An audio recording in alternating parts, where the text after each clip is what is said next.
making a 3D printed butterfly knife.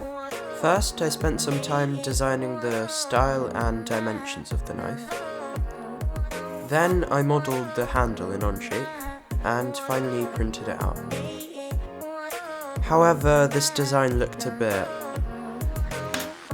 boring, so I remodelled it to have these cutouts, which improve the look and the print time.